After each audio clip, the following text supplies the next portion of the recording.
I had just moved into a small rental house on the outskirts of town. It wasn't anything fancy, but it was cheap, and it gave me space away from the noise of the city. The landlord had told me it had been vacant for a while, but everything seemed in order when I moved in. The first night was uneventful. I set up my bed, unpacked a few things, and fell asleep almost immediately. But on the second night, I woke up to a sound coming from the kitchen. It was subtle, like a cabinet door clicking shut. I sat up in bed, listening. The house was small, and my bedroom was just down the hall from the kitchen. I told myself it was nothing, maybe something settling, or a draft moving one of the old doors. Still, I locked my bedroom door before going back to sleep. The next morning, I found one of the cabinet doors slightly open. I could have sworn I closed them all before bed, but I brushed it off and continued my day.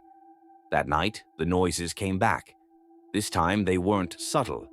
I woke up to the sound of heavy, deliberate footsteps in the hallway. My heart pounded as I listened, barely breathing. The steps stopped right outside my bedroom door. I stared at the doorknob, waiting for it to move, but nothing happened. After what felt like hours, I finally convinced myself I was imagining things and forced myself to go back to sleep. By the third night, I was on edge. I double-checked every door and window before bed, making sure they were locked. But at some point in the night, something jolted me awake. A creaking sound coming from inside my room. My eyes darted around the darkness, adjusting. Then I saw it. The closet door was open. I knew for a fact I had closed it before bed. I always did. I reached for my phone and turned on the flashlight, shining it toward the closet. It was empty. But as I looked closer, I noticed something that sent a chill down my spine. There were faint smudges on the inside of the closet door, like greasy fingerprints. I barely slept after that. In the morning, I searched the entire house, looking for any signs of forced entry, but found nothing. I started to feel like I was losing my mind. Maybe I had left the closet door open. Maybe the noises were just the house settling. I told myself I was being paranoid. Then, on the fourth night, I woke up to something different. Breathing. It was soft but steady, and it wasn't mine.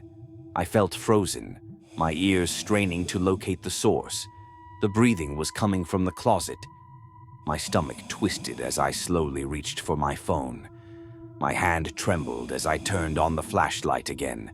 I pointed it toward the closet, and I saw him.